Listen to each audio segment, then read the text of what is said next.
आइए बच्चों, अब देखते हैं मेन एक्सरसाइज का क्वेश्चन नंबर 6। देखिए, 3 capacitors each of capacitance 9 picofarad are connected in series. What is the total capacitance of the combination and what is the potential difference across each capacitor if the combination is connected to 120 volt of supply? देखिए क्या कहा है यहाँ पे।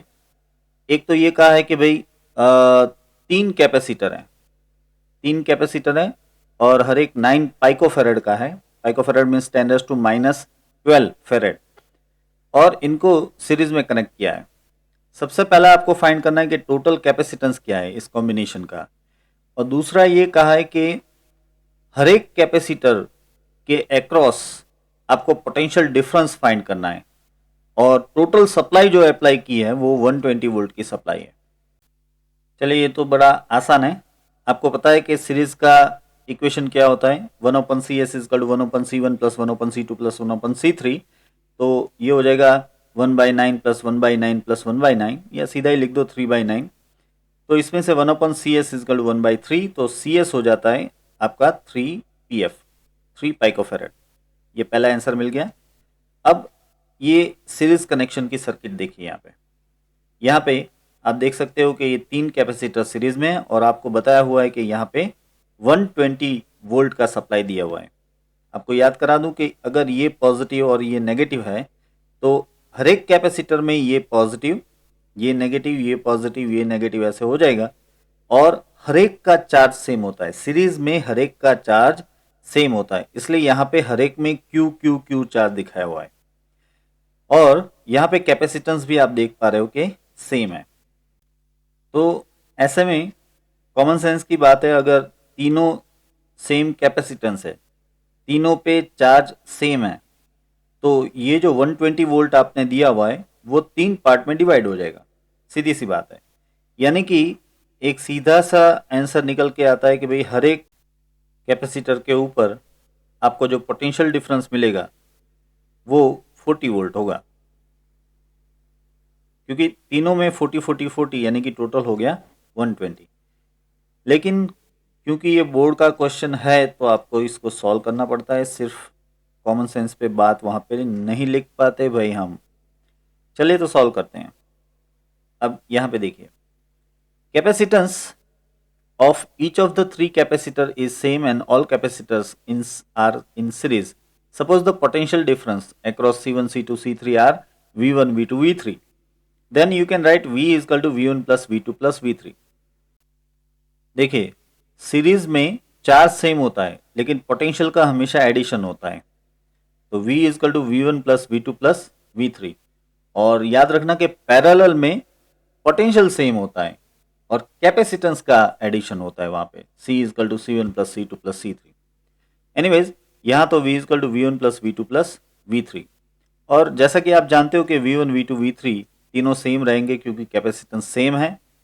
तो ऐसे में आप लिख सकते हो कि 120 इजकल टू 3V1 और 3V2 और 3V3, वट एवर यू से, that means V1 and V2 and V3 all will be just 40 volt. तो ये आपका दूसरा आंसर भी आ गया। यहाँ पे सभी के ऊपर सेम पोटेंशियल डिफरेंस यानी कि 40 वोल्ट आ रहा है। इसमें एक और दूसरी मेथड भी दी है, वैसे उसकी कोई ज़रूरत नहीं है लेकिन देख लेते हैं। इसमें ये तब काम लगती है मेथड जब आपके पास कैपेसिटेंस सेम ना हो। देखिए, जैसे कि हमने कहा कि V is equal to V1 plus V2 plus V3, ठीक है। तो यहाँ पे V तो 120 है, तो V1 यानी कि Q/C1, Q/C2, Q/C3, ठीक है।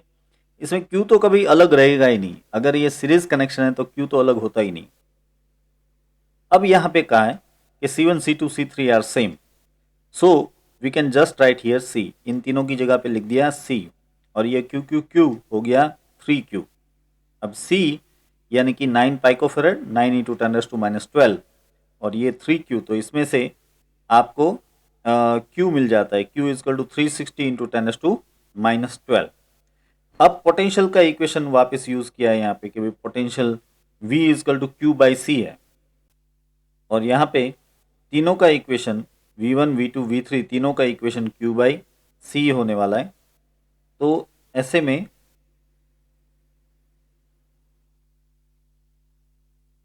अब आप इसमें वैल्यूज डाल सकते हो। Q की वैल्यू हमें मिल गई है 360 इंटू 10⁻12 और C की वैल्यू 9 इंटू 10⁻12, तो ये हो गया 40 वोल्ट। यानी कि ये तीनों के तीनों कौन से V1 V2 और V3, मैं यहाँ पे लिख देता हूँ V1 is equal to V2 is equal to V3, ये तीनों के तीनों हो गए 40 वोल्ट। चलिए अब देखते हैं हम आगे का क्वेश्चन नंबर 7। अब यहाँ पे पैरेलल दिया हुआ है, देखते हैं। 3 capacitors of capacitance 2 picofarad, 3 picofarad and 4 picofarad are connected in parallel. What is the total capacitance of the combination and determine the charge on each capacitor of the combination if it is connected with 100 volt of supply. देखिए क्या कहा है यहाँ पे, देख लेते पहले तो ये कि 3 कैपेसिटर हैं, तीनों कैपेसिटर हैं 2 पाइकोफेरेड, 3 पाइकोफेरेड, 4 पाइकोफेरेड, यानी कि कैपेसिटेंस सेम नहीं है, इनको पैरेलल में कनेक्ट किया है। तो एक फाइंड करना है आपको टोटल कैपेसिटेंस, दूसरा आपको सभी का चार्ज डिटरमाइन करना है अगर ये कॉम्बिनेशन 100 वोल्ट की सप्लाई के साथ जुड़ा हुआ है। देखिए अभी मैंने थोड़ी देर पहले कहा था आपको कि अगर ये पैरेलल कॉम्बिनेशन है तो हमेशा पोटेंशियल सेम रहेगा, चार्ज अलग होगा अगर कैपेसिटेंस अलग है। तो यहाँ पे कैपेसिटेंस अलग है तो चार्ज अलग रहेगा। देखते हैं। पहला तो ये कि आप जानते हो कि पैरेलल कॉम्बिनेशन के लिए इक्विवेलेंट कैपेसिटेंस का इक्वेशन क्या होता है, Cp is equal to C1 plus C2 plus C3। ठीक है, तो इसमें C1 इजकल टू 2 पाइकोफेरेड, 3 पाइकोफेरेड, 4 पाइकोफेरेड है, तो वो सब कुछ डाल दिया हमने, 2 प्लस 3 प्लस 4 यानी कि हो गया 9 पाइकोफेरेड। तो आप लिख सकते हो कि भाई Cp इजकल टू 9 इंटू 10⁻12 फेरेड, ये हो गया इसका कैपेसिटेंस। अब जरा ये फिगर देखिए, यहाँ पे अगर ये बैटरी का पॉजिटिव और ये नेगेटिव है तो यहाँ पे ऑब्वियसली ये पॉजिटिव और ये भी पॉजिटिव हो जाएगा, ये साइड हो जाएगी नेगेटिव। और क्योंकि कैपेसिटेंस इसमें अलग अलग है तो सभी में जो चार्ज आएगा अलग आएगा, लेकिन हाँ पोटेंशियल सभी का सेम रहेगा 100 वोल्ट। तो अब आगे बढ़ते हैं, इसमें हमें हर एक का चार्ज फाइंड करना है। अब जैसा कि आप जानते हो कि चार्ज Q का इक्वेशन होता है CV, C is equal to Q by V, तो Q इजकल टू CV। तो यही इक्वेशन बेटर रहेगा क्योंकि हमारे पास सभी कैपेसिटर का कैपेसिटेंस तो है ही, और पोटेंशियल जैसा कि हमने कहा कि भाई ये पैरेलल कनेक्शन है तो सभी में पोटेंशियल जो है वो सेम रहेगा। मैं यहाँ पे ज़रा दिखा भी देता हूँ ऐसे कि इन सभी में जो पोटेंशियल रहेगा वो सेम रहेगा, V इजकल टू 100 वोल्ट। तो हमारे पास कैपेसिटेंस है और पोटेंशियल है, तभी हम इसमें आराम से चार्ज फाइंड कर सकते हैं। तो Q1 is equal to C1V, Q2 is equal to C2V, Q3 is equal to C3V। और C1 C2 C3 की वैल्यू आपको पता है 2 पाइकोफेरेड 2 इंटू 10⁻12, 3 पाइकोफेरेड 3 इंटू 10⁻12 एंड 4 पाइकोफेरेड यानी कि 4 इंटू 10⁻12। वोल्टेज सभी में 100 है, तो आपके पास आ गया ये charge Q1 that is 2 into 10⁻10 coulomb. This is the first charge. Then 3 into 10⁻10 coulomb. Then 4 into 10⁻10 coulomb. तो ये हो गया आपका आंसर जो कि चार्ज है। तो इस तरह से पैरेलल में आप चार्ज फाइंड कर सकते हो सभी में। अब देखते हैं हम नेक्स्ट क्वेश्चन नंबर 8। चलिए क्या है देखते हैं इसमें। देखिए, in a parallel plate capacitor with air between the plates, each plate has an area 6 into 10⁻³ metre square and the distance between the plate is 3 millimeter. Calculate the capacitance of the capacitor. If this capacitor is connected with 100 volt of supply, what is the charge on each plate of the capacitor? देखिए क्या कहा है यहाँ पे। Number 1 के parallel plate capacitor की बात की है दूसरा, दोनों प्लेटों के बीच में एयर है। वैक्यूम हो या एयर हो, हमारे लिए तो वो एप्सिलॉन जीरो ही होता है। और इसमें एरिया जो है प्लेट का वो 6 इंटू 10⁻³ मीटर स्क्वायर दिया है। दोनों प्लेट के बीच का डिस्टेंस 3 मिलीमीटर। तो पहले तो आपको कैपेसिटेंस फाइंड करना है। बहुत आसान है, आपको पता है कि कैपेसिटेंस का equation C is equal to epsilon zero A upon D। तो इसके लिए सब कुछ आपको दे ही दिया है। If this capacitor is connected, अच्छा अब ये कैपेसिटर अगर आप 100 वोल्ट की सप्लाई के साथ जोड़ते हो तो इसमें एक चार्ज कितना होगा ऑन ईच प्लेट। अब इसमें ईच प्लेट यानी दोनों प्लेट पे सेम अमाउंट में ही चार्ज होता है। एक में Q होता है तो दूसरे में -Q होता है, लेकिन अमाउंट वाइज सेम होता है। तो चलिए ये हम फाइंड करते हैं। बड़ा आसान सा क्वेश्चन है। सबसे पहले जैसे कि मैंने आपको कहा कि कैपेसिटेंस का इक्वेशन हो जाएगा epsilon zero A upon D। ठीक है, एप्सिलॉन जीरो मैंने आपको आगे ही बता दिया कि यहाँ पे मीडियम के तौर पे एयर है। एयर हो या वैक्यूम हो तो आपको एप्सिलॉन जीरो लेना है। अगर कोई मीडियम हो जिसका डाइलेक्ट्रिक कांस्टेंट के दिया हो तो आप ले सकते हो के एप्सिलॉन जीरो। एनीवेज यहाँ पे एप्सिलॉन जीरो की वैल्यू 8.85 इंटू 10⁻⁻12 और एरिया आपको दे दिया है 6 इंटू 10⁻³ और डिस्टेंस आपको 3 मिलीमीटर दिया है।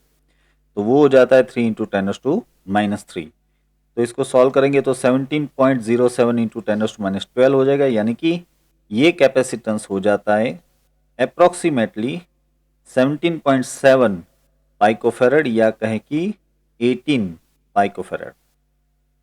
अब चार्ज फाइंड करना है आपको प्लेट के ऊपर, तो उसका तो इक्वेशन है ही हमारे पास Q इजकल टू CV। यहाँ पे हम लिखेंगे Q0 इजकल टू C0V। तो कैपेसिटेंस ये रहा, वोल्टेज आपको 100 वोल्ट दिया हुआ है, तो इससे आपको ये Q0 मिल जाता है 18 इंटू 10⁻10 कूलम। ये हो गया दोनों प्लेट के ऊपर चार्ज। पॉजिटिव प्लेट पे पॉजिटिव चार्ज रहेगा, नेगेटिव पे नेगेटिव रहेगा, लेकिन रहेगा इतना ही। ये चार्ज की अमाउंट आपको मिल गई। अब देखते हैं नेक्स्ट क्वेश्चन नंबर 9। चलिए, explain what would happen if the capacitor given in the exercise 2.8 a 3 millimeter thick mica sheet, mica is a dielectric and having a dielectric constant 6 were inserted between the plates while the voltage supply remained connected and after the supply was disconnected। देखिए interesting question है। आपको ये पूछा है कि अगर हम वो जो लास्ट वाला क्वेश्चन था उसमें जो कैपेसिटर है उसमें हम 3 मिलीमीटर थिकनेस वाली माइका शीट डाल दें। माइका शीट जो कि डाइलेक्ट्रिक है और उसका डाइलेक्ट्रिक कांस्टेंट कितना दिया है 6 दिया है। अगर ये डाइलेक्ट्रिक शीट हम डाल दें 3 मिलीमीटर की तो क्या होगा। देखिए यहाँ पे एक बात पे आप ध्यान दीजिए, बहुत ही इंपॉर्टेंट बात है कि आपको एग्जैक्टली 3 मिलीमीटर दिया है।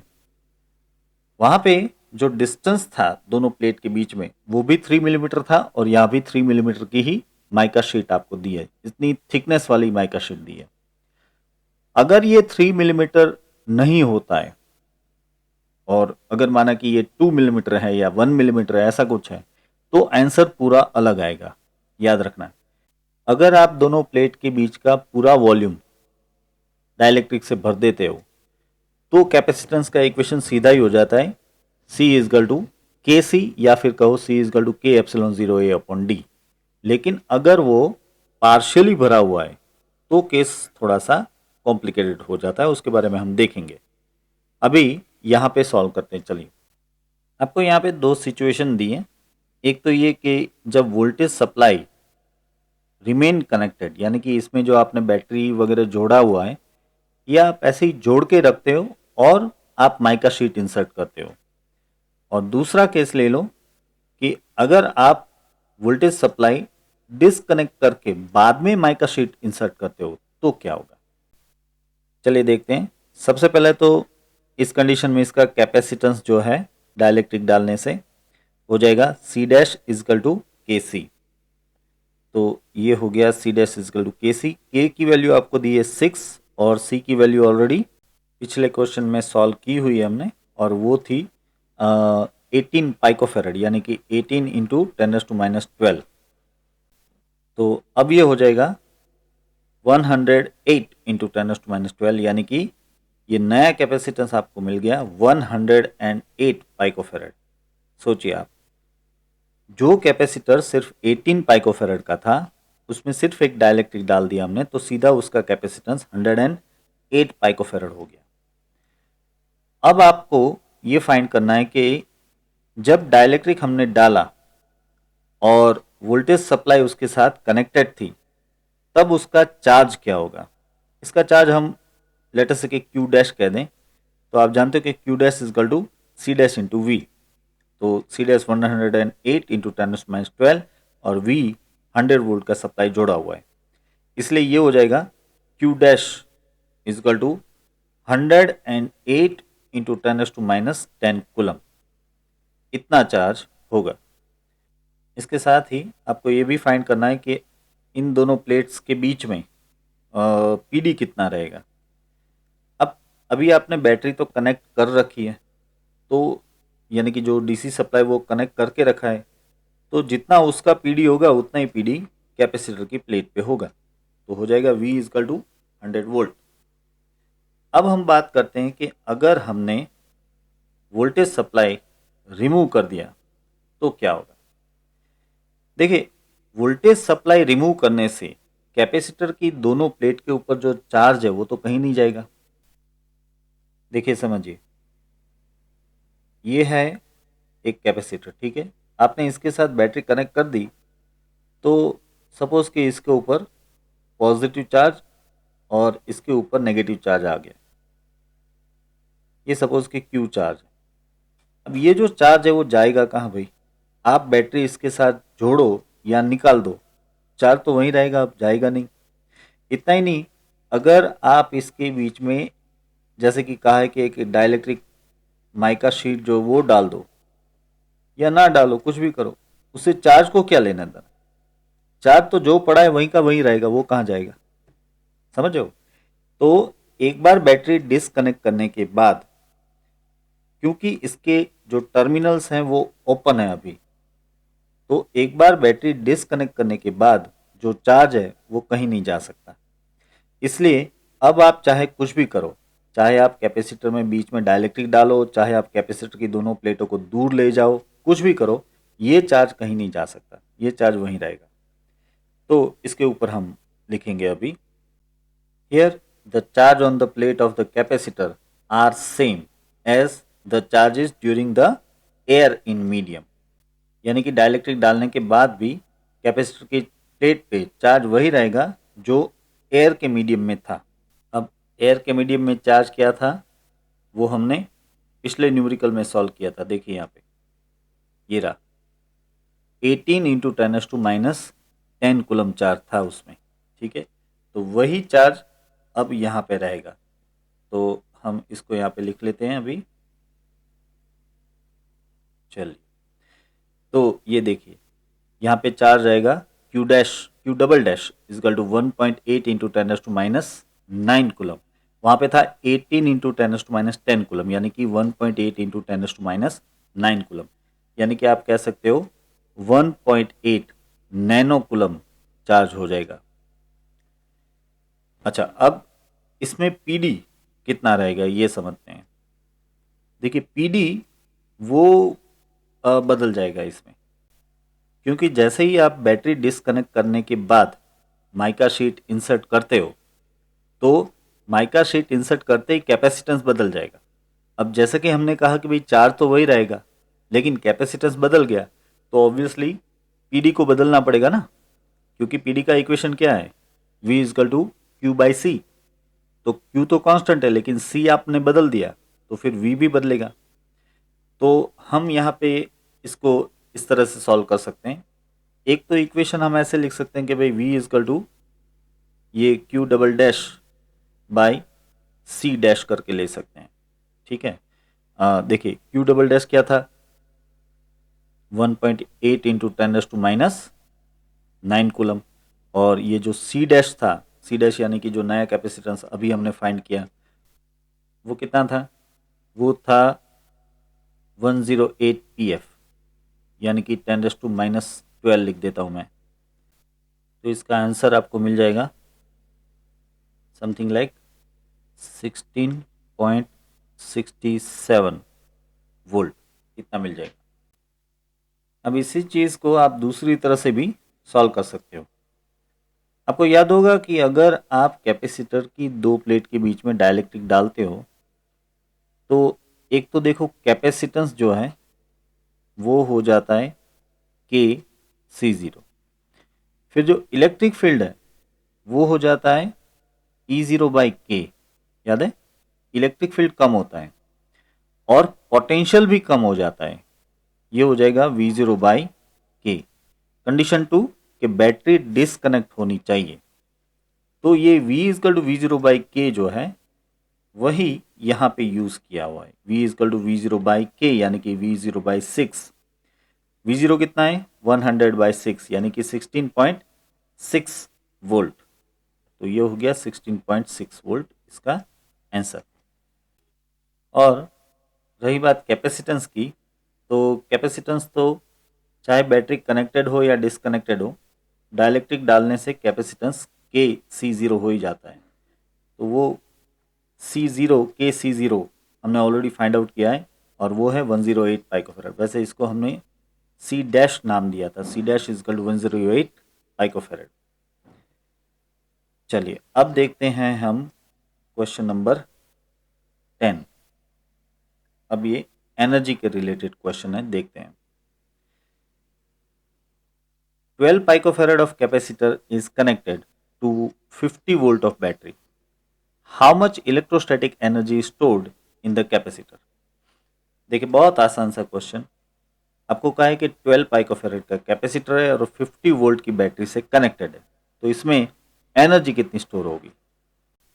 अब कैपेसिटर की एनर्जी की हमारे पास तीन इक्वेशन है, U is equal to 1/2 CV², U is equal to 1/2 QV और U इजकल टू Q²/2C। ठीक है, इसमें से हमारे पास अभी कैपेसिटेंस है और वोल्टेज है, तो ऑब्वियसली हम यूज़ करेंगे U is equal to 1/2 CV²। C की वैल्यू आपको दी है 12 पाइकोफेरेड, 12 इंटू 10⁻12 और वोल्टेज है 50, तो ये आंसर हो जाता है U is equal to 15 into 10⁻⁻9 joule, यानी कि इस कैपेसिटर में स्टोर होने वाली पोटेंशियल एनर्जी है 15 इंटू 10⁻9 जूल। अब देखते हैं हम next question, question number 11। A 600 picofarad of capacitor is charged by 200 volt of supply. It is then disconnected from the supply and is connected to another uncharged 600 pf of capacitor. How much electrostatic energy is lost in this process? देखिए आपको ये कहा है कि भाई आपके पास एक तो 6 pf का कैपेसिटर है, उसको आप कनेक्ट करते हो पहले 200 वोल्ट की सप्लाई के साथ, यानी कि वो चार्ज हो जाता है। अब आप इसको सप्लाई से डिस्कनेक्ट कर देते हो पहले, और फिर इस चार्ज कैपेसिटर को आप दूसरे अनचार्ज 600 pf के कैपेसिटर के साथ ही जोड़ते हो। देखो यहाँ पे खास तौर पे याद रखना कि पहला कैपेसिटर भी 600 pf था और दूसरा जो अनचार्ज जोड़ा वो भी 600 pf है। तो अब आपको ये कहना है कि इसमें जो इलेक्ट्रोस्टैटिक एनर्जी लॉस होती है वो कितनी है। ये बात हमने हमारे एक एग्जाम्पल में देखी थी कि अगर आप एक कैपेसिटर से दूसरे कैपेसिटर को चार्ज करते हो तो ऐसा नहीं कि पोटेंशियल एनर्जी जो टोटल है वो पहले जितनी रहती है, चार्ज को ट्रांसफर करने में भी एनर्जी लॉस हो जाता है। तो यहाँ पे वही एनर्जी लॉस कितना है आपको फाइंड करना है। चलिए तो ये फाइंड करते हैं अभी। देखिए यहाँ पे जो हमें पहला कैपेसिटर दिया है वो है 600 pf, दूसरा है वो भी 600 pf, और पहले का जो पोटेंशियल है वो 200 वोल्ट होगा क्योंकि वो 200 वोल्ट की सप्लाई से जुड़ा हुआ था, और दूसरा जो कैपेसिटर है वो अनचार्ज है यानी कि उसका पोटेंशियल होगा 0 वोल्ट। तो अब जब आप इस चार्ज कैपेसिटर के साथ अनचार्ज कैपेसिटर जोड़ते हो तो जो लॉस होता है, लॉस इन इलेक्ट्रोस्टैटिक एनर्जी, उसका इक्वेशन है delta U is equal to C1 C2 V1 minus V2 square upon 2 C1 plus C2। हम इसका यूज कर सकते हैं। तो आपके पास C1 है, वो है 600 PF यानी कि 600 इंटू 10⁻12, C2 भी 600 इंटू 10⁻12 और V1 200 V2 0, और यहाँ पे डिनोमीटर में आ जाएगा 2 एंड C1 प्लस C2 यानी कि 600 इंटू 10⁻12 को 2 बार ऐड कर दिया। अब जब आप इसको सॉल्व करेंगे तो आपको ये आंसर मिल जाएगा delta U is equal to 6 into 10⁻6 joule, यानी कि सिर्फ चार्ज को ट्रांसफर करने में इतनी एनर्जी लॉस होगी। यहाँ पे जरा इस इक्वेशन के बारे में बात कर लेते हैं हम। देखिए, आपके पास जो इनिशियल एनर्जी होगी वो होगी सिर्फ पहले कैपेसिटर की, मैं उसको नाम दे रहा हूँ यू आई। तो वो एनर्जी कितनी हो जाएगी, 1/2 C1 V1 स्क्वायर, ऑब्वियस सी बात है। अच्छा, साथ ही इसका चार्ज भी लिख लेते हैं। इस कैपेसिटर में अभी चार्ज क्या होगा, जैसे कि नाम दे दो Q1, तो Q1 is equal to C1 V1। ठीक है। अब हम जब ये पहले कैपेसिटर को दूसरे कैपेसिटर के साथ जोड़ते हैं तो आप समझिए कि ये दो कैपेसिटर का पैरेलल कॉम्बिनेशन बन जाता है। ऐसा बन गया, ठीक है। ये हो गया आपका C1 और ये हो गया C2, तो ये पैरेलल कॉम्बिनेशन बन गया। अब इसका जो कैपेसिटेंस है वो कितना हो जाएगा, हम इसको नाम दे सकते हैं CP करके, पैरेलल कॉम्बिनेशन है तो CP। तो ऐसे में इस कॉम्बिनेशन की एनर्जी यानी कि फाइनल एनर्जी UF हम क्या लिख सकते हैं। देखिए, मैं यहाँ पे Q²/2C वाला इक्वेशन यूज करूंगा। तो Q² यानी कि Q1 स्क्वायर बाई 2C यानी कि 2CP, समझिए। देखिए, इसके ऊपर जो चार्ज होगा अभी ऐसे, वो चार्ज दरअसल होगा टोटल कितना होगा, वो टोटल तो Q1 जितना ही होगा ना। जो पहले कैपेसिटर के ऊपर जो चार्ज था वही चार्ज इसमें गया है ना, आधा, है ना। तो इसका मतलब क्या हुआ कि इन दोनों के चार्ज का एडिशन जो है वो हो जाएगा Q1 जितना ही। तो हमने इसको एक कैपेसिटर मान लिया है जिसका कैपेसिटेंस है अभी Cp, और इसके ऊपर जो टोटल चार्ज है वो हम जानते हैं कितना होगा, Q1। तो इक्वेशन हो गया Q1 स्क्वायर बाई 2CP। ठीक है। अब इसमें वैल्यूज पुटअप कर दो, तो ये हो जाएगा C1 square V1 square upon CP क्या होगा, ये पैरेलल कॉम्बिनेशन है, CP क्या होगा, C1 प्लस C2 होगा। अब आपको फाइंड करना है दरअसल डेल्टा यू। तो डेल्टा यू यानी कि यहाँ पे इनिशियल माइनस फाइनल लेंगे हम, क्योंकि इनिशियल एनर्जी ज़्यादा होगी हमेशा, फाइनल एनर्जी कम होगी। तो अब देखिए, इन दोनों इक्वेशन में से आप कॉमन ले सकते हो 1/2 C1 V1 स्क्वायर, ये कॉमन ले लिया। तो अब पहले में क्या बचेगा, कुछ नहीं, 1 माइनस दूसरे में क्या बचेगा, दूसरे में न्यूमरेटर में बचेगा C1 और डिनोमिनेटर में बचेगा C1 प्लस C2। अब इसको सॉल्व कर लो इस ब्रैकेट को, तो क्या मिलेगा आपको, 1/2 C1, ये V1 स्क्वायर तो था ही, ये क्या मिलेगा आपको, ये मिलेगा C2 upon C1 plus C2। इसको फर्दर क्या लिख सकते हो आप, ये हो गया 1/2 C1 C2 और V1 square upon C1 plus C2। ये हो गई टोटल लॉस ऑफ एनर्जी। अब देखिए, ये इक्वेशन और ये इक्वेशन एक ही है दरअसल। यहाँ पे V1 माइनस V2 का स्क्वायर है, लेकिन V2 तो क्या है, 0 है। तो ये दरअसल क्या हो गया, V1 स्क्वायर। तो ये मिल गया आपको V1 स्क्वायर। तो इस तरह से ये इक्वेशन या फिर ये इक्वेशन यूज करके आप डायरेक्टली लॉस ऑफ एनर्जी कितनी है ये फाइंड कर सकते हैं। चलिए, अब हम देखते हैं नेक्स्ट न्यूमेरिकल, जो कि है क्वेश्चन नंबर 12। देखते हैं इसमें क्या दिया है। A charge of 8 millicoulomb is located at the origin. Calculate the work done in taking a small charge of 2 into 10 raised to minus 9 coulomb from point P003 centimeter to the point Q, that is 040 centimeter, via a point R, that is 069 centimeter. वाह, interesting question है। आपको ऐसे दिया है कि एक charge है जो कि है 8 मिलीकूलम का, और इसको आपने ओरिजिन पे रखा हुआ है। इसका मतलब कि ये इलेक्ट्रिक फील्ड स्प्रेड कर रहा होगा। अब आपको फाइंड करना है वर्क। कौन सा वर्क? एक स्मॉल चार्ज जो कि है -2 इंटू 10⁻⁹ कूलम, यानी कि -2 नैनो कूलम, इसको आप पॉइंट P से पॉइंट Q तक ले जाते हो वाया पॉइंट R।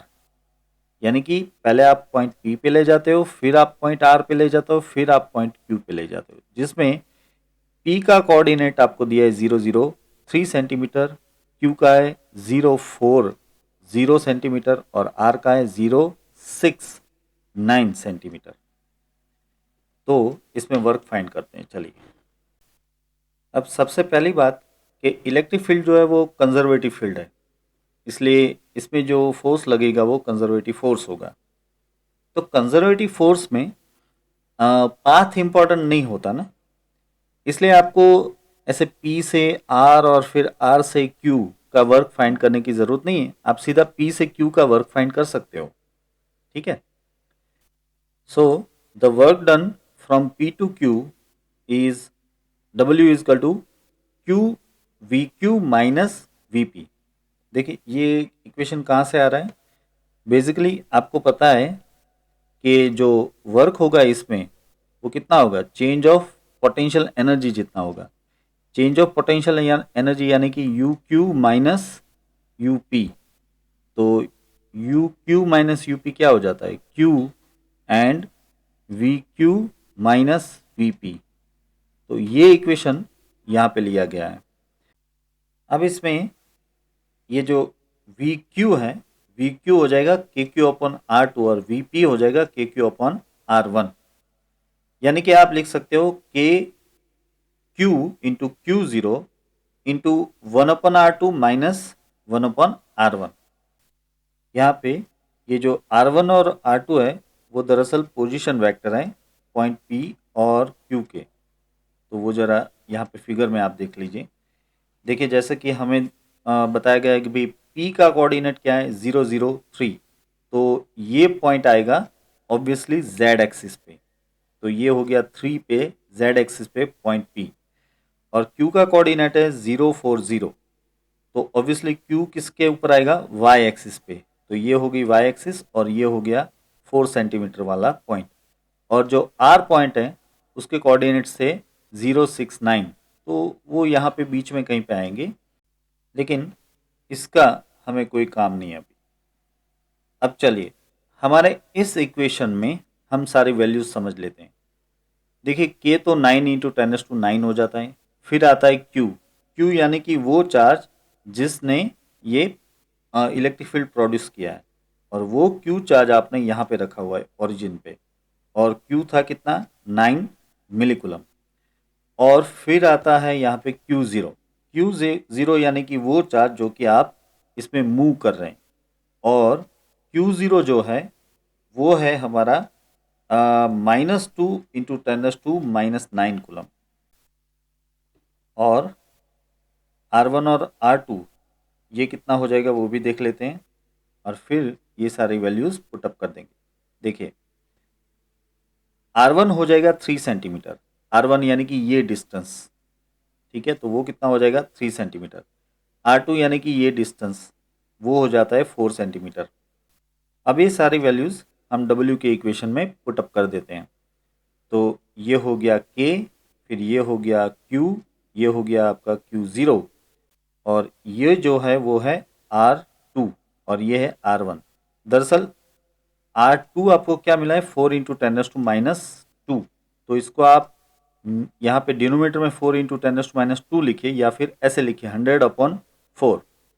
ऐसे ही R1 जो है वो है 3 इंटू 10⁻², तो इसको आप लिख सकते हैं यहाँ पे 3 इंटू 10⁻² या फिर 100/3। ये सारी वैल्यूज आप सॉल्व करोगे तो आपको ये मिल जाएगा 1.2 जूल।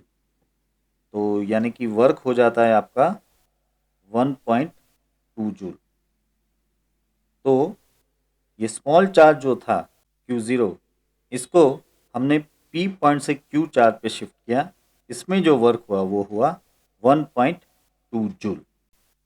चलिए अब देखते हैं क्वेश्चन नंबर 13। यहाँ पे एक क्यूब के रिलेटेड क्वेश्चन दिया है, देखते क्या है। अ cube of side B has a charge small q on each of its vertices.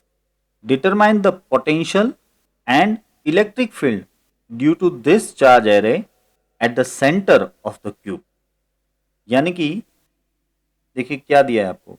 एक तो ये कहा है कि एक क्यूब है जिसकी हर एक साइड b जितनी है और इसके वर्टाइसिस के ऊपर आपने q चार्ज रखा है। सभी 8 वर्टाइसिस के ऊपर आपने q चार्ज रखा है। तो एक तो इसका आपको पोटेंशियल फाइंड करना है, कहाँ पे, सेंटर ऑफ द क्यूब पे इसका पोटेंशियल फाइंड करना है, और दूसरा इलेक्ट्रिक फील्ड भी इसके सेंटर पे फाइंड करना है। अब इसके लिए यहाँ पे इस फिगर पे आ जाइए।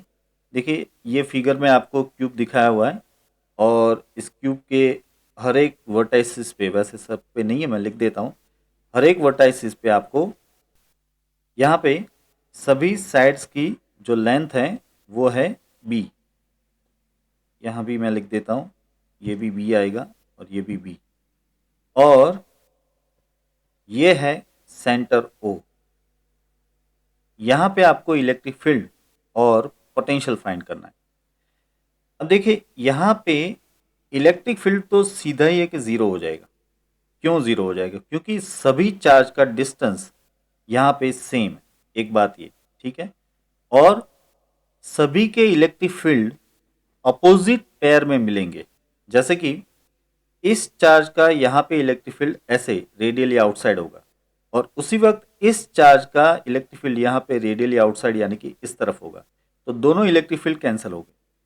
उसी तरह से इस चार्ज का इलेक्ट्रिक फील्ड इस तरफ मिलेगा, इस चार्ज का इलेक्ट्रिक फील्ड इस तरफ मिलेगा, और सेम अमाउंट तो होंगे ही दोनों इलेक्ट्रिक फील्ड, तो ये भी कैंसिल हो जाएंगे। इस तरह के आठों चार्ज क्यू जो है उन सभी का इलेक्ट्रिक फील्ड यहाँ पे जीरो हो जाएगा, क्योंकि इलेक्ट्रिक फील्ड एक वेक्टर क्वांटिटी है। लेकिन जब हम बात करते हैं पोटेंशियल की, तो पोटेंशियल जो है वो जीरो नहीं होगा, क्योंकि वो स्केलर क्वांटिटी है, तो वो सभी का ऐड ही होगा। इसका पोटेंशियल, इसका पोटेंशियल, इसका पोटेंशियल, सभी का पोटेंशियल यहाँ पे ऐड होगा। अब इसके लिए आपको दरअसल सबसे पहला जो चाहिए वो है ये डिस्टेंस। देखिए मैं यहाँ पे दिखा देता हूँ, ये जो डिस्टेंस है वो आपको चाहिए। अब ये जो डिस्टेंस है वो कितना हो जाएगा, समझिए। ये डिस्टेंस दरअसल इस डायगोनल का हाफ है। आप जानते हो कि ये डायगोनल जो है वो है क्यूब का डायगोनल। अगर क्यूब की साइड b है तो ये डायगोनल टोटल कितना हो जाता है, √3b, और ये है इसका हाफ, तो ऑब्वियसली ये कितना हो जाएगा, √3b/2। तो हमारे लिए जो डिस्टेंस r है वो कितना हो गया, √3b/2, ठीक है। तो अब इसके मुताबिक हम इसमें इलेक्ट्रिक पोटेंशियल फाइंड कर सकते हैं। यहाँ पे वही बातें लिखी हुई है कि भाई डायगोनल जो है वो कितना हो जाएगा क्यूब का, ये हो जाएगा √3b, ठीक है। अब इसमें आगे देखते हैं, चलिए यहाँ पे अब देखिए, the distance between the center of the cube and one of the 8 vertices is r, then r will be equal to √3b/2। वही हमने लिखा, r is equal to √3b/2। So the electric potential at the center will be equal to u is equal to 8kq/r। देखिए एक का ये जो distance है, पहले मैं लिख देता हूँ यहाँ पे, ये जो डिस्टेंस है वो है दरअसल r, हम r की बात कर रहे हैं। तो अब देखिए ये चार्ज है Q और ये है डिस्टेंस R, तो यहाँ पे इसका एक चार्ज का पोटेंशियल कितना हो जाएगा KQ/R। ऐसे 8 चार्ज है तो टोटल पोटेंशियल कितना हो जाएगा 8KQ/R। यहाँ पे पोटेंशियल के लिए U यूज किया है, लेकिन दरअसल U नहीं होता, V होता है। तो मैं यहाँ पे कर देता हूँ V is equal to 8KQ/R। तो अब इसमें वैल्यूज पुटअप कर देते हैं हम। R की जगह पे आएगा √3b/2, और ये जो K है, K को आप लिख सकते हो 1/4πε0, और यहाँ पे ये 2 ऊपर मल्टीप्लाई हो जाएगा तो ये हो जाएगा 16। तो इस तरह से ये हो जाता है 16Q/4πε0 एंड √3b। इसको सॉल्व कर ले तो हमें मिल जाता है 4Q/√3πε0b। तो ये हो गया हमारा फाइनल आंसर पोटेंशियल के लिए, कि पोटेंशियल कितना हो जाएगा, सेंटर पे पोटेंशियल कितना हो जाएगा 4Q/8πε0b। और इस पॉइंट O पे इलेक्ट्रिक फील्ड के बारे में हमने बात ऑलरेडी कर ली, वो इलेक्ट्रिक फील्ड कितना हो जाएगा 0। तो ये हो गए दोनों आंसर हमारे। चलिए अब लेते हैं हम क्वेश्चन 14। देखिए क्या है इसमें। 2 tiny spheres carrying charges 1.5 microcoulomb and 2.5 microcoulomb are located 30 centimeter apart. Find the potential and electric field at the midpoint of the line joining the two charges and at the point 10 centimeter from the midpoint in the plane normal to the line passing through the midpoint.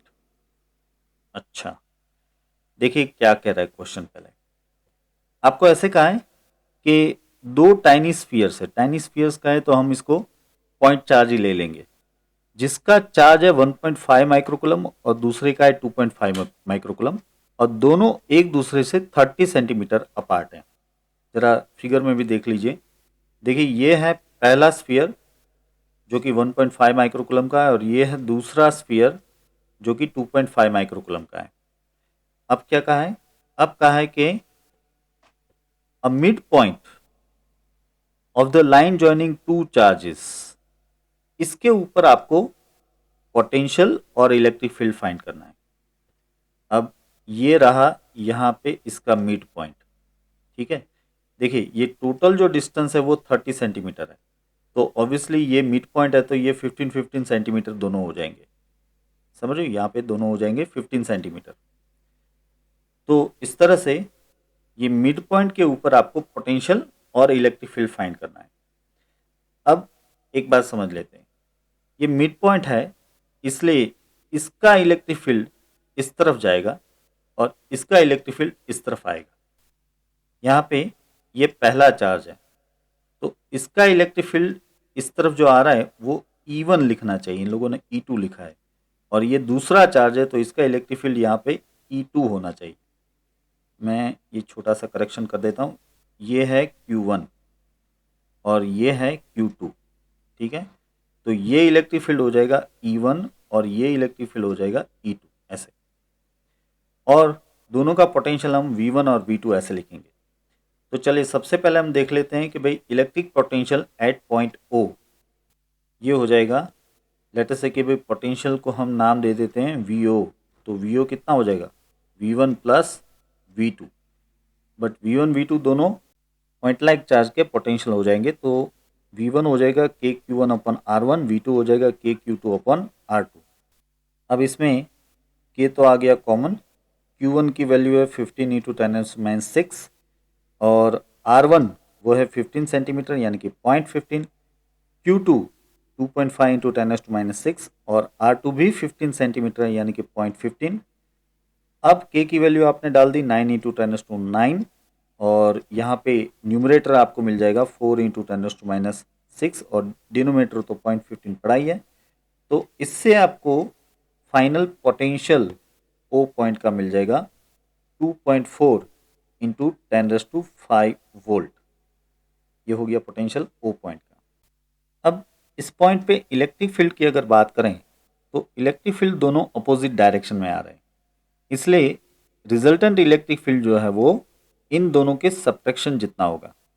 अब देखिए इसमें ये 2.5 microcoulomb और ये 1.5 है, तो obviously E2 ज़्यादा होगा और E1 कम होगा, इसलिए यहाँ पे रिजल्टेंट इलेक्ट्रिक फील्ड जो आएगा वो E2 माइनस E1 होगा। तो अब हम इलेक्ट्रिक फील्ड के बारे में बात कर लेते हैं। यहाँ पे इस ओ पॉइंट के ऊपर इलेक्ट्रिक फील्ड, तो जैसा कि हमने बात की E O will be equal to E2 minus E1, और पॉइंट लाइक चार्ज है तो इलेक्ट्रिक फील्ड का इक्वेशन हो जाएगा KQ अपॉन आर स्क्वायर। तो यहाँ पे KQ2 अपॉन R2 स्क्वायर और ये minus KQ1 upon R1 square. के कॉमन ले लिया, के की वैल्यू पुटअप कर दी, Q2 और Q1 की वैल्यू पुटअप कर दी, R1 R2 डाल दिया। तो इसको सॉल्व करके आपको इसका आंसर मिल जाएगा EO is equal to 4 into 10⁵ volt per metre. ये हो गया इलेक्ट्रिक फील्ड। ठीक है, अब इसी में एक दूसरा क्वेश्चन आपको दिया है, ये दूसरा क्वेश्चन याद कर लेते हैं। देखिए ये दूसरा क्वेश्चन कुछ इस तरह से है। यहाँ पे a point 10 centimeter from the midpoint in the plane normal to the line and passing through the midpoint। यहाँ पे आपको पोटेंशियल और साथ ही साथ आपको इलेक्ट्रिक फील्ड फाइंड करना है।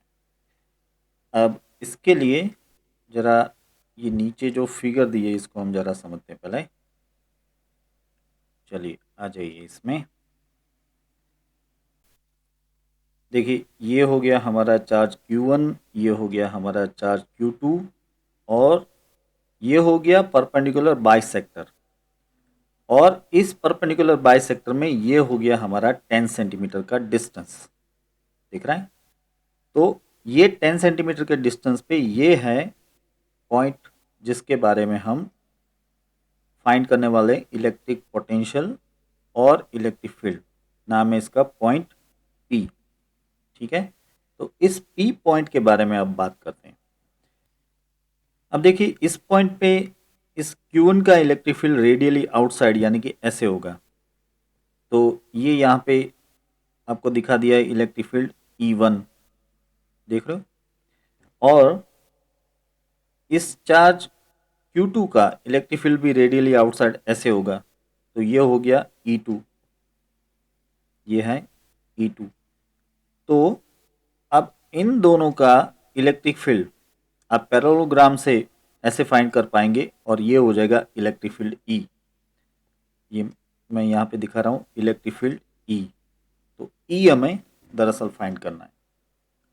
और रही बात पोटेंशियल की, तो इसका पोटेंशियल यहाँ पे और इसका पोटेंशियल यहाँ पे सिर्फ ऐड होगा, क्योंकि पोटेंशियल तो स्केलर क्वांटिटी है, तो ये सिर्फ ऐड होगा। इसके लिए सिर्फ चाहिए आपको एक तो ये डिस्टेंस R1 और एक ये डिस्टेंस R2, बस इतना चाहिए तो पोटेंशियल मिल जाएगा।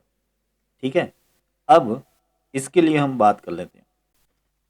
देखिए ये जो डिस्टेंस है AP और ये जो डिस्टेंस है BP, जिसको हमने अभी R1 और R2 कहा, ये दोनों सेम होंगे क्योंकि ये परपेंडिकुलर बाइसेक्टर पे है ये पॉइंट P, तो ये डिस्टेंस सेम हो गया और इसको हम फाइंड कर सकते हैं पाइथागोरस से।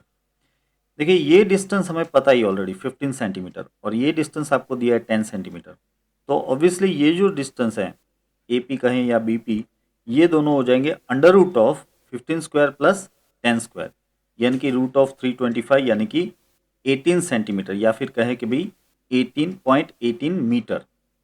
तो यही है हमारा डिस्टेंस R1 और यही है हमारा डिस्टेंस R2B। R1 R2 दोनों सेम हो गए। अब हम इक्वेशन अप्लाई करेंगे पहले पोटेंशियल के लिए। चलिए देखिए पोटेंशियल का तो इक्वेशन स्ट्रेट ही है, KQ upon R1 and KQ upon R2, तो दोनों को सिर्फ ऐड ही करना है हमें। तो electric potential at point P will be equal to VP is equal to K Q1 upon R1 यानी कि AP plus Q2 upon R2 यानी कि BP। अब इसमें वैल्यूज सारी पुटअप कर दो।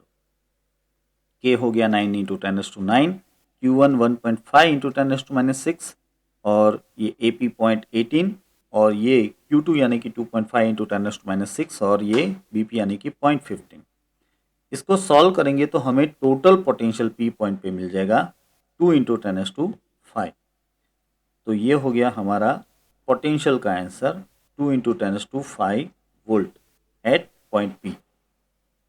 अब इस P पॉइंट पे इलेक्ट्रिक फील्ड फाइंड करने के लिए हमें पैरेललोग्राम पे जाना पड़ेगा, लेकिन फिर भी पहले हमें इसमें E1 और E2 तो फाइंड करना ही पड़ेगा, तो पहले वो कर लेते हैं। चलिए देखिए, electric field at point P due to Q1 that is E1 is K Q1 upon R1 square, या फिर कहिए कि K Q1 upon AP square, और ये सारी वैल्यूज इसमें पुटअप कर दी तो आपको E1 मिल रहा है, ये E1 होगा यहाँ पे E1, तो आपको E1 मिल रहा है, E1 is equal to 0.42 into 10⁻⁶ volt per metre.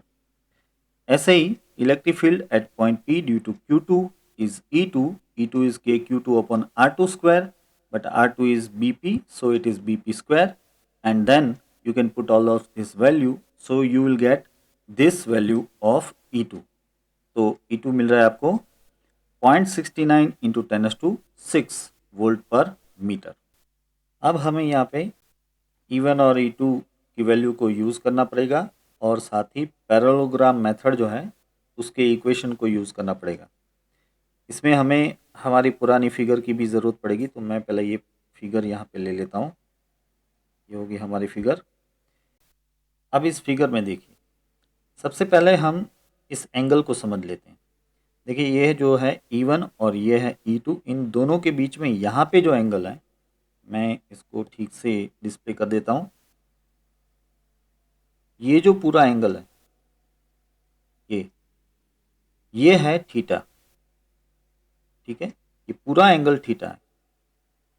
तो ऑब्वियसली ये एंगल हो गया हाफ थीटा बाई 2। देख रहे हैं आप, ये जो एंगल है वो हो गया थीटा बाई 2। ये टोटल एंगल है थीटा, तो ये इसका हाफ है, ये दोनों ही हाफ है ना, ये भी थीटा बाई 2 और ये भी थीटा बाई 2। अब इसमें से पहले हम थीटा बाई 2 फाइंड कर लेते हैं, तो हमें मिल जाएगा थीटा, और अगर हमें थीटा मिल जाता है जो कि E1 और E2 के बीच का एंगल है, तो हम ये इक्वेशन यूज़ कर सकते हैं, पैरेललोग्राम मेथड का ये equation, E is equal to under root of E1 square plus E2 square plus 2E1 E2 cos theta, और इसमें फिर हम थीटा की वैल्यू पुटअप कर लेंगे। लेकिन पहले हम यहाँ से थीटा बाई 2 ले सकते हैं। हमारे पास ये एक राइट एंगल ट्राइंगल है, तो इसमें ये थीटा बाई 2 है, और हमारे पास ये दो साइड्स हैं, ये एंगल थीटा बाई 2, और ये साइड है 10 सेंटीमीटर, ये साइड है 15 सेंटीमीटर। तो इसमें आप एंगल थीटा बाई 2 के लिए 10 का इक्वेशन लगा दो। देखिए, tan theta by 2 equal to opposite upon adjacent, तो tan theta by 2 equal to opposite क्या है 15 बाय एडजेसेंट क्या है 10, तो ये हो जाता है 3/2 यानी कि 1.5।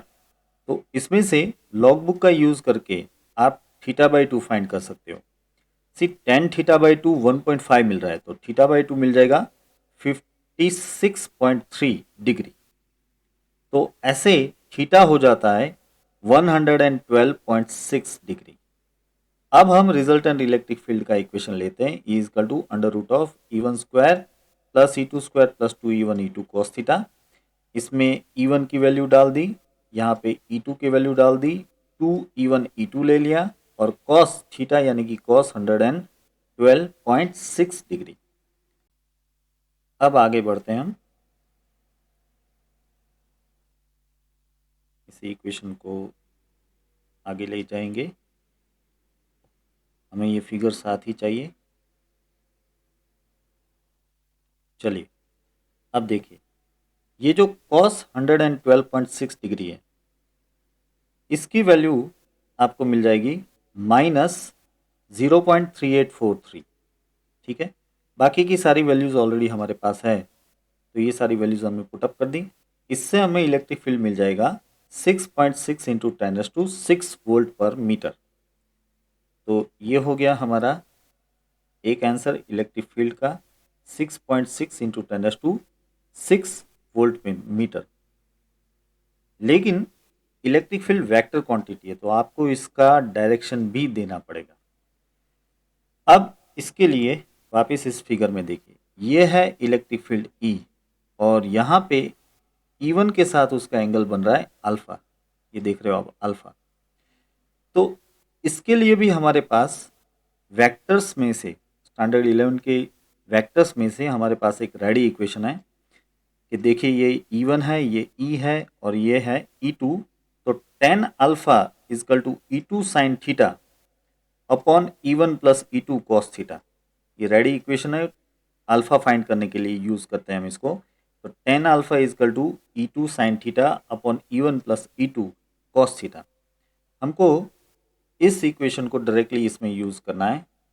तो देखिए E2 की वैल्यू तो है 0.69 इंटू 10⁶, साइन थीटा यानी कि साइन 112.6, E1 यहाँ पे 0.42 इंटू 10⁶, E2 0.69 इंटू 10⁶ और कॉस थीटा यानी कि कॉस 112.6 डिग्री।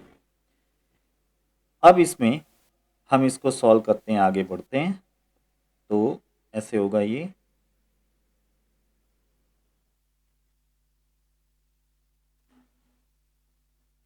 मुझे वापस फिगर की ज़रूरत पड़ सकती है, मैं यहाँ पे खींच लेता हूँ इसको। अब देखिए, अब यहाँ पे सारी वैल्यूज़ डाल दिए, ये साइन 112.6 का आंसर आएगा 0.9239 और ऐसे ही कॉस 112.6 का आंसर आएगा -0.3843।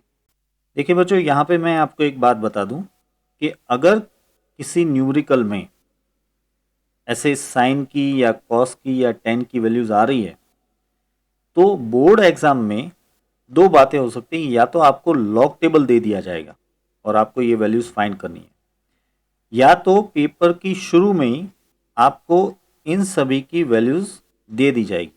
लेकिन ये वैल्यूज कैसे दी जाएगी वो समझ लीजिए।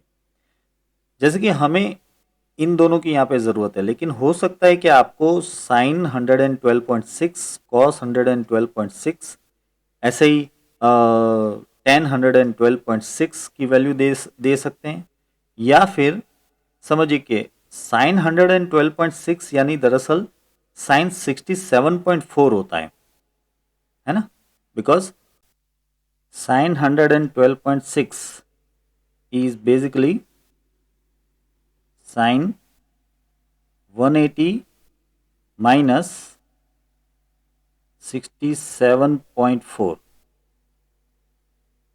so that becomes sin 67.4। तो हो सकता है कि आपको सीधा ही साइन 67.4 की वैल्यू दी जाए, समझ रहे हो। तो ऐसे कुछ उल्टा सीधा करके आपको कहीं पे वैल्यू दे सकते हैं या फिर लॉग टेबल दे सकते हैं, तो आपको वो स्मार्टली हैंडल करना है। तो अब ये सारी वैल्यूज डाल के आप इसको सॉल्व करोगे तो आपको टेन अल्फा इजकल टू 4.25 मिलेगा, यानी कि alpha is equal to tan inverse 4.25। तो ऐसे आपको अल्फा की वैल्यू मिलेगी 76.8 डिग्री। वैसे ये हमारा आंसर नहीं है, समझना। ये जो अल्फा है वो ये एंगल है, ये एंगल E1 के साथ E का जो एंगल है वो है अल्फा।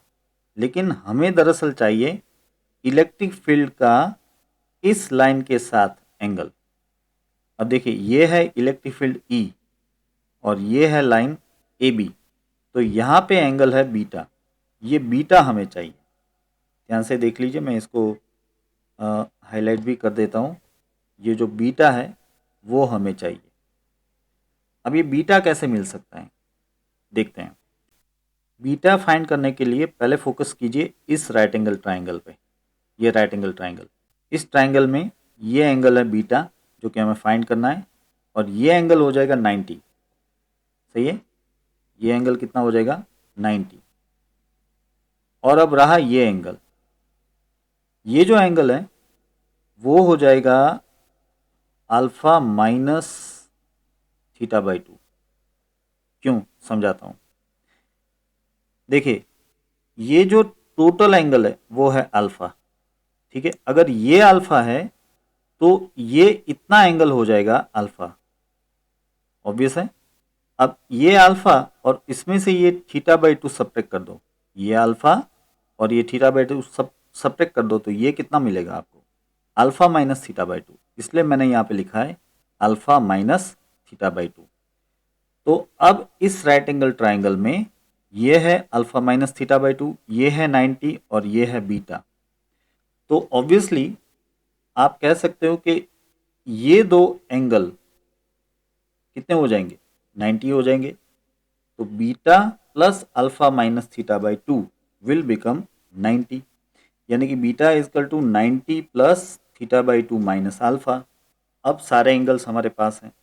थीटा कितना है 112.6 बाई टू माइनस अल्फा कितना मिला है हमें 76.8। इसको सॉल्व करो तो बीटा कितना मिल जाता है आपको 69.5। तो फाइनली ये आ गया एंगल बीटा इजकल टू 69.5, जो कि क्या है, जो कि है angle of the resultant electric field with the line joining between two charges, that is 2.5 microcoulomb and 1.5 microcoulomb, and that is 69.5 degree. तो इस तरह से फाइनल इलेक्ट्रिक फील्ड का ए बी लाइन के साथ हमने एंगल फाइंड किया।